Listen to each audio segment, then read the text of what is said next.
Hey, this is the Alignment Project with Amy Adams, and we're excited to have Jan Lewis with us today. And Jan is a tax partner with BMSS CPAs in Ridgeland.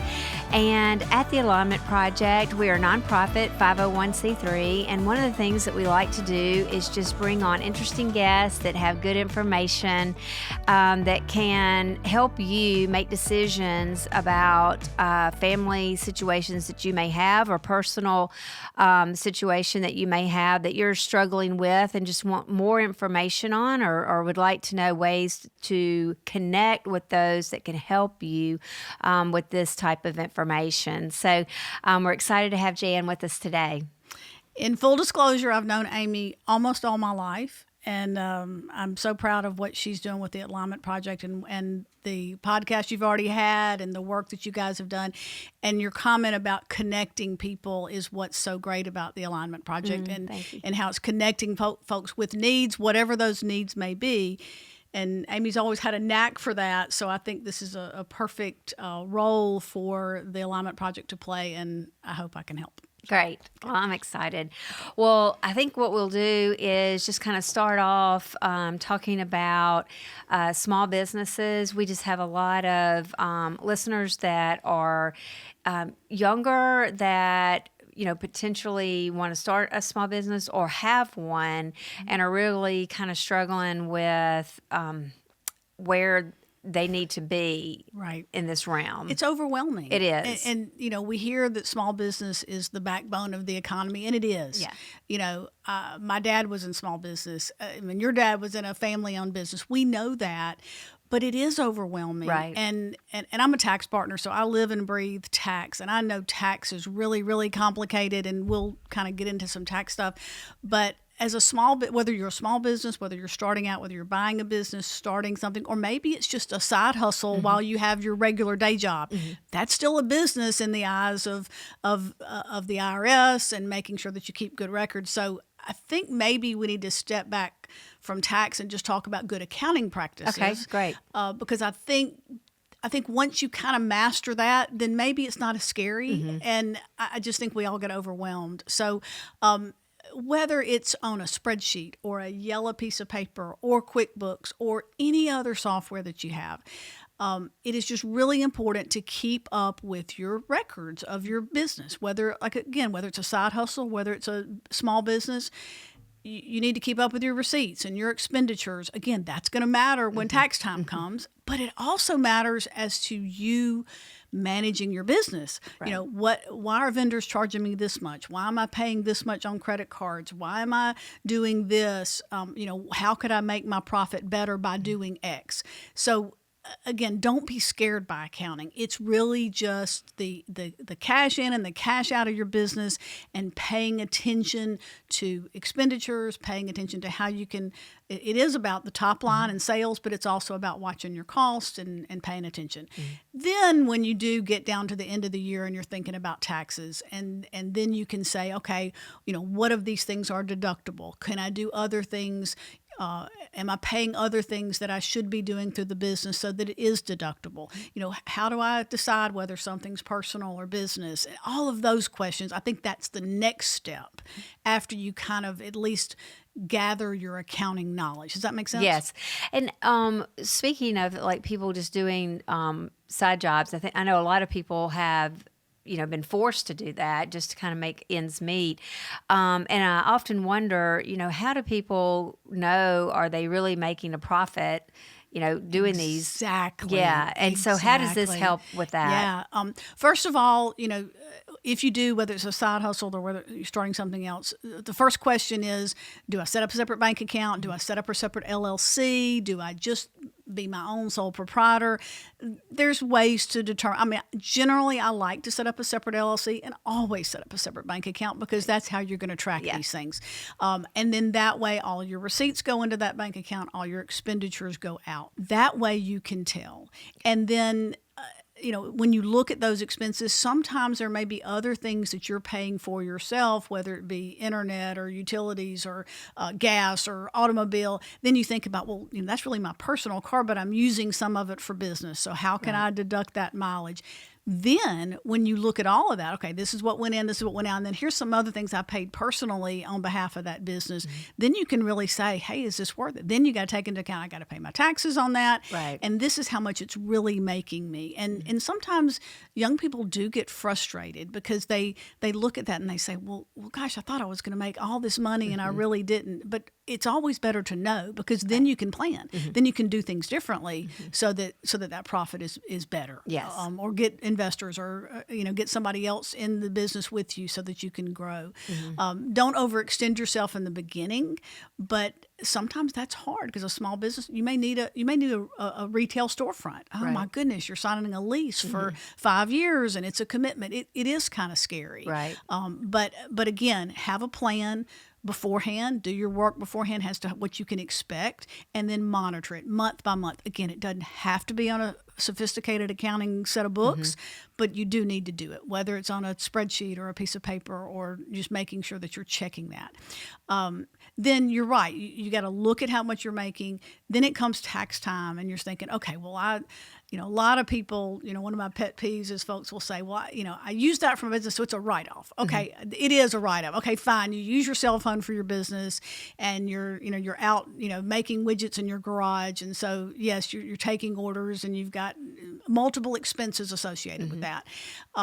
You still pay, for every dollar that you spend on something, if you get a tax write-off for it, you may save 20 or 30 cents, but you're still out that Yes, whole dollar. exactly, right. So yeah, it's the light comes on at some point, and if you're watching, you're going to see that, and you're going to say, oh, that makes sense. It makes sense that I need to raise my sales, because then I can cover my costs. Right, Exactly. right.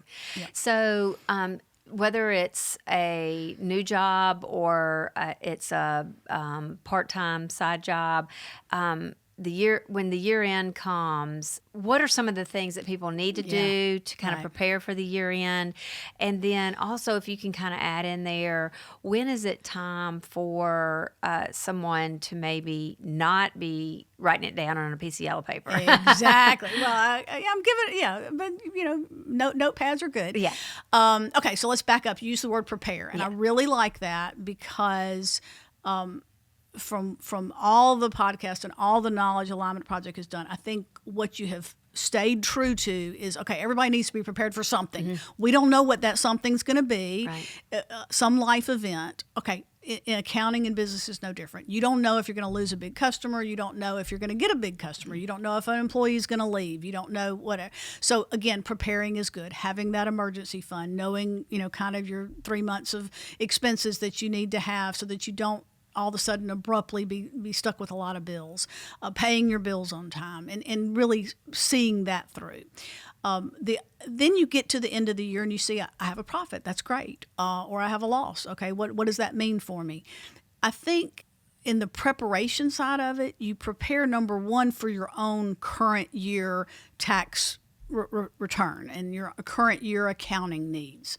And that means, deciding about, am I going to be an LLC? Am I going to be a sole proprietor? How am I going to keep up with my accounting? Do I do it the old-fashioned way, or at what point do I get bigger? And we'll talk about that. The other thing I've thought about when you're talking about preparing is, let's say you do have a successful small business, which we always want. Then what do I do with those profits? Do I set up an IRA? Do I do a regular IRA? Do I do a Roth IRA? Do I have employees that I need to have benefits for? Do I need to have a 401k?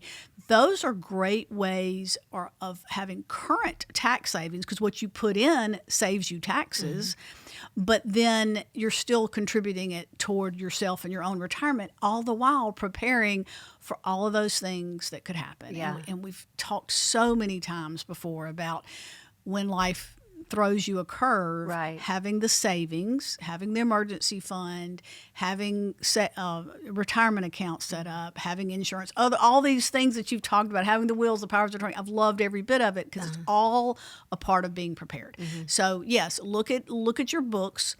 I would say, look, I wish everybody was on QuickBooks. That's great. Some people, it's just a little too much. Maybe the first few months of your business, you just start on a spreadsheet and you do that.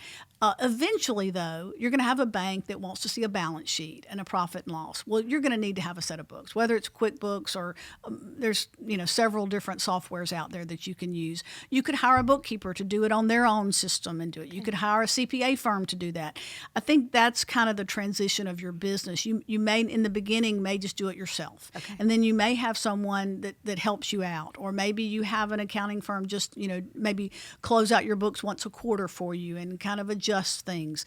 For example, what if you need to buy a big piece of equipment? Okay, do I finance it? Do I buy it outright? How do I do that? How am I going to get the money for it? Do I need to show financials to the credit, John Deere so that I can buy that tractor? All of those things, you're going to probably need to make sure that you have some decent set of books that can show. It doesn't have to be perfect, but it needs to make sure it accumulates all your income and all your expenses, and then the assets, if you're keeping up with inventory, if you're having to bill customers, make sure that you staying on top of, what do your customers owe you and your accounts receivable and those kind of things.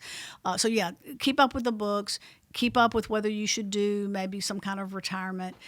Every year end, maybe it's time to stop and say, okay, what are some of the things that I could maybe pay before year end that would be an expense that I could go ahead and get the tax benefit for that this year, that I'm going to owe it on January 5th anyway. Maybe I go ahead and pay it in December. So those are just kind of common type planning strategies from a small business standpoint. How would someone decide on their own like what they wanted to put their assets in? Exactly. I think everybody needs a team. I mean, obviously, you have to know your business first and know, okay, this is a great year. This is a really unusually great year. Okay, maybe this is the year I put a lot of money in a retirement account or something. Or maybe you say, this is a lean year, I'll wait till next year. Or maybe I've got big plans for next year. So you need to think through that. But that is where a CPA comes in, or a financial advisor. Maybe a team approach. Again, you've talked to financial advisors, attorneys, insurance agents, everybody needs to have a good one of all of those. So that you think through, okay, what is best for me, what's best for the business, and then what's best for me personally. Okay. So that I do set aside my savings, my money, and then do I put it in investments, or do I keep that as in cold hard cash for my emergency fund? Right. To make sure that I have money to pay my taxes and have money to save and to buy that piece of equipment or whatever I need for the next year. Mm-hmm. Okay. Yep. Yeah, that makes sense. And then I liked the idea of being able to potentially just have someone that can look over your books once a quarter. So there's all sorts of options. Yeah, to be all flexible. Sorts of, people think, well, I'll wait till the end of the year. Sometimes if you walk into your accountant's office in March and say, okay, I'm ready to do my tax return, you can't do any planning at that point. Yeah. Maybe if you had them look throughout the year, or once a quarter, or once a month, or something, or at the very least a couple of times a year, maybe mid-year and the end of the year, to think through maybe some things that you could do to save. Okay, and then speaking of that, then how would you suggest finding an accountant? It seems a little overwhelming. Yeah. I mean, to me, there are a lot of big name accounting firms, but when you really try to start making appointments with some of you guys, y'all are busy. Yeah. And accounting has gone through a lot of I guess, pipeline issues in terms of a lot of retirements and then trying to build people up. Yeah. And just like it's no different than the insurance world or the financial advisor world or the attorney world. But honestly, as a small business, maybe finding somebody in your age range. You may not want to hire the 70-year-old because as you're growing your business for 10 years, they may retire by then, right? So find somebody that you're comfortable with. Find somebody that you can grow with. Any CPA can tell you, we've had clients, and I'll never forget one that came to me and said, I've had 3 CPAs before you, and I just hadn't found the right fit. Okay. If it had been 1 or 2, I would have felt like, okay, this could work. Yeah. At 3, I took him on because somebody had referred him to me. But guess what? He went to number 4 within 2 years. Okay. So sometimes it's just hard, but and that's on both sides to make sure. Look, sometimes we let people down too. We get that. But again, finding somebody that you're comfortable with, asking the questions. There is no stupid question. And people think, I don't want to ask because I don't know what it means or something like that. Now, I will tell you, it is also incumbent upon every individual, particularly a business owner, to stay abreast. Don't, at least have knowledge. Like if someone calls me and if all their question is, should I buy a car before year end to write it off? I got 40 questions to ask before I can answer that question. Do you have profit? What are you using the car for? Do you have a good set of books that we can look at? How many miles do you drive? I got a zillion questions. So it's not sometimes just a straightforward question. Well, again, if I'd seen you throughout the year, if you kind of see your books, if you know that person, you can give so much better advice. Do you know of a place, not to put you on the spot, but like, are there any agencies or nonprofits that do give free accounting advice or seminars? Yeah, I don't know of any, but I will tell you, and we can work on this as far as giving resources. There are a lot of good websites. Like one of the things I talk to a lot of folks about is saving for college and 529 plans. I know you've talked a little bit about saving for things like that. How do you save for your kids' education? There's a wonderful website that I send people to all the time called Savings for College. And there's also there's a couple relating to healthcare that's great. But yes, I think we've got several, places to go to just gather knowledge. Yes, that would be great. Okay, we can add those in the show notes. Exactly. And then you can kind of, from there, because every business is different, every individual is different. Folks sometimes say, well, how will this help me? Well, are you married? Are you single? Do you have kids? Do you have a house? Do you itemize deductions? All of that, you just don't know until you know the whole picture. And part of that, quite frankly, is because, our tax system is complicated. It's the answer CPAs give on just about everything is it depends, because our system with our tax deductions and our tax credits and the way we tax certain things, it really does depend. If you are a employee with the W-2 and it's pretty straightforward, you should be able to prepare your tax return. You still may have some questions about child credits, or what if I adopt a child, or what if I buy a house, or what if I, buy some land. Those could still happen, but at least from the business standpoint, you don't have to, keep up with some of those, income and deductions. But then once you start that business as a self-employed person, or definitely as a partner. If you go into business with somebody, please have a lawyer and please have an accountant. Yes. Things can happen. Right. Just disagreements happen. Strange things happen. You need to make sure that you have those, your operating agreements, how you're going to divide things up, how you're going to reimburse for certain things. Make sure you have those straightforward, and how to get out if one of them wants, if somebody wants to get out.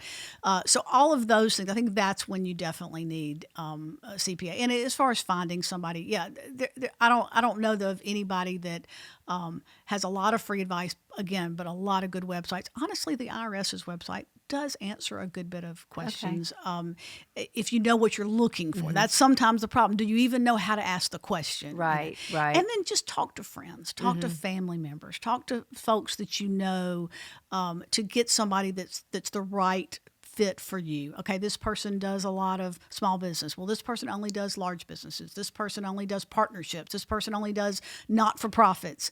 Find somebody that fits with what you do. Okay. And then if I were to come and talk with you, or to any other accountant, do you typically would say, okay, this is the part I can help you with, but then you're going to need to speak to an attorney, for this part. And these are like 3 names of people that I think, would fit this specific issue that you have. Right. Okay. Because I think, first of all, just about every accountant is going to say, look, let's talk for an hour. That's complimentary. We're not going to charge for that. Then secondly, we say, okay, this is what we can do for you. And this is great. We really think you need to be an S corporation, and you need to have this kind of plan, and you need to do this, and tell you why. Because again, the why is the most important part. True. All right, then, okay, and then let's say that person is leaving a job and they're starting their own company. Well, I have this, $150,000 sitting over here in a 401k plan. What should I do with that? Well, let me give you 3 or 4 names of financial advisors that can help you. That's not my expertise, but I know somebody that can. Okay, now you're going to be in a partnership with another partner. You need an operating agreement. Again, that's a legal document, not necessarily mine. I'll give you several names. And of course, you can always select your own. Sometimes people come to us, and sometimes their business comes to us from their attorney or from their financial advisor. I'll throw out another example of something that's happening a lot. I think that we'll see a lot of it in the next year.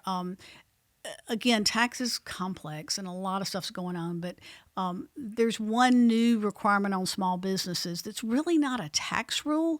It's a new anti-money laundering effort that's called Beneficial Ownership Information Reporting, BOI, or some people call it from the Corporate Transparency Act. It is a totally new requirement on small businesses that they have to log on to the Financial Crimes Enforcement Network and fill out telling the government who owns their business. Anybody that owns more than 25% of their business, give a copy of the driver's license. Again, it's all about anti-money laundering. But if you don't comply, there's serious fines and penalties. And then what if, you go to your CPA in the spring to do your taxes and they say, did you file your report? It's like, oh, no, I didn't. And then there's annual reports and there's things that you need to do. So some things you need to make sure you separately say, okay, are you going to help me with this? Is this something the lawyer helps me with? Is this something I do myself? Setting out expectations on the front end is important. Okay.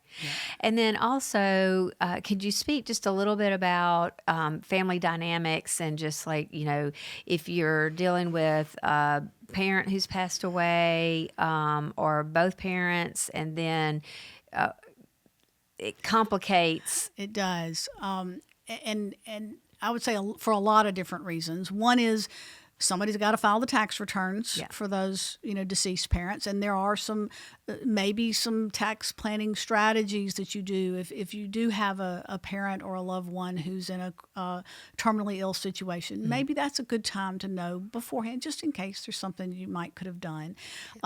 Gathering all those last records and making sure. And you've covered probate and things like that.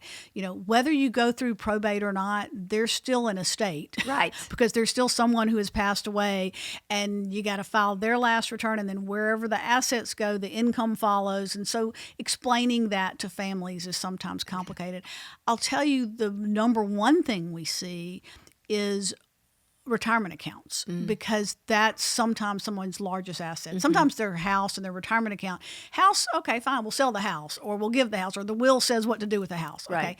Well, retirement accounts, IRAs, 401ks, 403bs, if you're a tax-exempt organization, whatever the case may be, depending upon who your beneficiary is, that determines what they can do with the money and how often they can take it out and when they pay tax and do they have to pay penalties, et cetera, et cetera. Whether it's a Roth or whether it's a regular account determines whether it's taxable to them or not. Knowing what type of accounts the deceased person has, making sure that their beneficiary designations are exactly the way they wanted them to be. We all have the horror stories of, the first ex-wife is the beneficiary on the IRA, and we don't hear about it until after, the person's passed away, and now you got a lot of family dynamics there. But again, going back to, let's say if it's the spouse is the IRA beneficiary or the 401k beneficiary, they have a lot of options. They can roll it over and just treat it like it's their own IRA, and they can take it out whenever they want to. There's certain required minimum amounts they have to take out, but it's very flexible. If anybody other than your spouse, and very limited exceptions like disabled children, are your beneficiaries, that person has to take the money out within 10 years. Okay. Well, that requires that second generation to plan. Okay, do I take it all out in 1 year? Do I take it the next year? There's a minimum amount you have to take out, each year, but by the end of the 10th year, it has to all come out. Well, goodness gracious, how does that impact their tax planning? Right, because you have to pay taxes on that money. That's exactly right. Yes. Unless it's a Roth. If it's a Roth, maybe you do something different. Okay. We hear a lot about older folks in their retired years. Maybe they want to go ahead and convert their regular IRAs or 401ks to a Roth. Thinking ahead, okay, my children are fairly successful. they're going to pay the tax on that. I don't want to burden them with having to pay the tax. Maybe I go ahead and pay the tax now. Right. That's sometimes hard to convince people to pay the tax. Yeah. But again, it's all part of your broader strategy. Okay. If it's all part of your strategy, your estate, and your planning strategy, that's a great way to look at it. Okay, good. Yeah. So, Okay, so we've had an election. we've had an election. That's right. And now we kind of know a little bit. We know a little more. Yeah. We have a little more certainty. Yeah. Yes. So what are your thoughts? Oh, I have a lot of those. I don't know how much time we have today. Okay, so first of all, yes, we've had an election, and we're recording this after the election is finalized. Clearly, things are not going to happen right away. It is going to be, throughout the next year or so. So hopefully this podcast will be helpful no matter when people will listen to it. That's right. So a lot of things about tax policy. One is very rarely do what we hear on the campaign trail 100% make it into law. So folks that are assuming automatically that their tips are not taxable, that's not law yet. Okay, Congress has to pass the law. Okay. The other thing is thinking that say just who's in the White House matters. It absolutely matters. It no question matters. But tax laws are passed by Congress, and so you have to have the House and the Senate get along enough to do something. Hopefully with White House I guess input, and that's why the dynamics of that is so different as to whether you have one party in control of one or both houses of Congress, and how big the control is. Right. Because in the Senate, once every session you can pass a reconciliation bill with just 51 votes, but every other time it has to have 60 votes. Right. And that's why everybody watches those dynamics. Okay, so all that being said, I think 2025 is going to be a huge tax year. And let me tell you why. In late 2017, when we had the Tax Cuts and Jobs Act, which people call the Trump tax plan, the first Trump tax plan, lowered corporate tax rates, had a lot of benefits for small business, had some child tax credit changes. It also added to the deficit because there were a lot of tax savings in there. How much? Almost all of those expire the end of 2025. So if we did nothing and we all woke up on the morning of January 1st, 2026, we actually go back to the last time we had a permanent tax bill, which was Bill Clinton, which probably some of the listeners of this podcast don't even remember the Bill Clinton presidency. That's right, yeah. But we would go back to that. So higher tax rates, a lot of differences, from what we've gotten used to.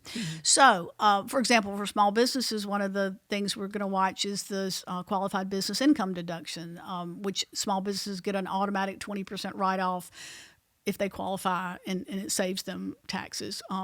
The tax rates on corporations are lower. Tax rates on individuals are lower. The child tax credit is higher. The standard deduction is double what it was several years ago. Again, are we going to itemize deductions? Or are you going to do standard deduction? That matters. Some write-offs for equipment for a small business are a lot higher now. So all of those have to be reconciled and have to be passed by the end of 2025. So we have a tax plan in place for January 1, 2026. Does that happen right away in the beginning of 25? Probably not. There's a lot of other priorities in Congress when you have a new administration. May take a little while. But I do believe in the summer of 2025, things are really going to heat up. We've got to get a new tax plan. That may be another trigger of, even if you haven't started a business, even if nothing's changed in your life, that may be a good example of maybe 2024 tax planning is important. 2025 tax planning may be even more important because I think as folks go through, they think, well, maybe I make that contribution before the end of the year, or maybe I wait because I'm going to itemize deductions next year and I'm not this year.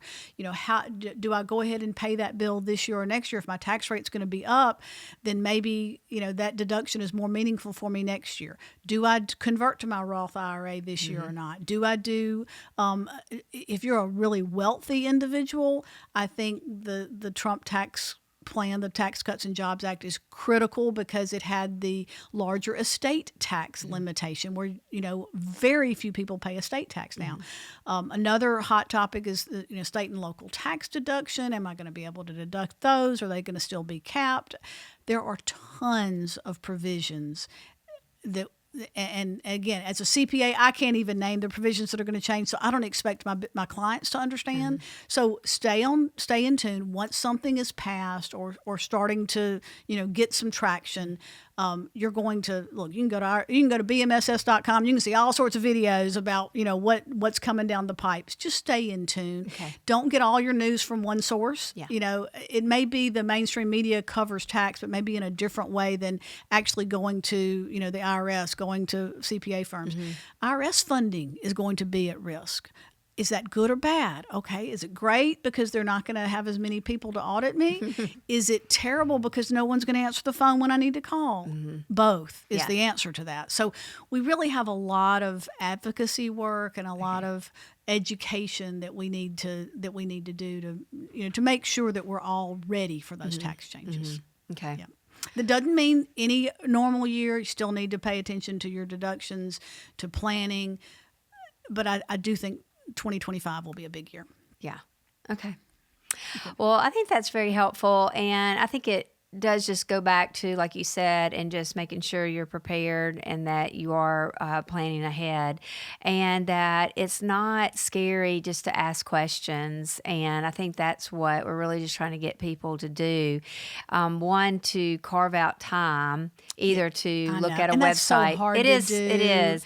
But You're that's running a good your idea. business. You don't have time Right. to do it. I get that. But your idea of website is a good idea. Yeah. And there's podcasts out there. Yes. There's some great small business podcasts. Okay. Some great topics that you're getting trusted information. One of the, I have a lot of pet peeves, I guess, but one of my pet peeves is when clients say, my friend told me I should do this. Well, you don't know that friend is in the exact same position you are in. You really don't. Also, on the same side, don't assume the worst. Yeah. Don't think, we are in a highly politicized time.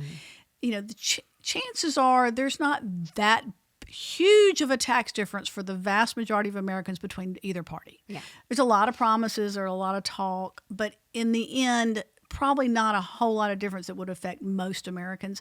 So don't automatically assume because you've heard it on one particular website or one particular, partisan view that somebody's taking away all my rights or taking my deductions or, so-and-so's not paying their fair share. We've got all sorts of statistics that, as far as the tax burden, it's a very complex system. And some of us who have been other places, and we realize the United States is the most unique tax system in the world. Some countries, I have a client that, lives part-time in Italy, and they have a whole different, they just take the tax out of what you make, and, there's nothing more to do. And it's a high tax. Yeah, exactly. But the United States tax system is so interesting because it does, it values small businesses, quite honestly. It values families. It does a lot of social programs from within the tax system. The child tax credit, the education tax credits. If you're sending your kid to college and you're paying for it out of pocket, there's probably a tax credit for you if you make less than a certain amount of money. Granted, our tax system, once a family makes more than $250,000, they're phased out of some of those credits. But then they still, have some fairly beneficial tax provisions until you're, way up into the higher income bracket. So, and then if you're in that higher income bracket, then you're looking at estate planning and trust and all the things that you've talked about in planning. I think the burden always is, am I ready for the next step? Am I ready for my business to grow? Am I ready to retire? Am I ready to take care of my parents? Yeah. Am I ready, to do whatever's next? Right. And that's the scary part. Yeah. And all you can say is just try to, and I know it's hard to take that time out. Yeah. But yeah, we can give some resources, and I think that's great what the Alignment Project can do. We can do some things that that can share some information with Yeah, and people can look at them at night, weekends, and that kind of thing. So I think that's a great idea. Well, thanks, Jan, for coming by today. We really appreciate you. Well, I know tax is not a fun topic, but I will tell you there are ways to save. There are ways to plan. Don't make it scary. Right. And just be open-minded and learn yourself, and then get somebody that you trust. Yeah. You don't. I say this all the time. When my car doesn't start, I don't immediately open the hood and think I can fix something. Right. I call somebody who can do that. Yeah. And so I think that's the same thing with a lot of the topics that you've talked about, finding that trusted advisor. Yeah. Yeah. Thank you so much. And we appreciate y'all listening to the Alignment Project. And you can go to thealignmentproject.org and hear all the different podcasts, or to our YouTube channel. And we really appreciate that. And one way that we're able to afford to do these podcasts and also to help many people in our area is through your donations. And we greatly appreciate those. And again, there's a tab for donating at alignmentproject.org. Thanks again.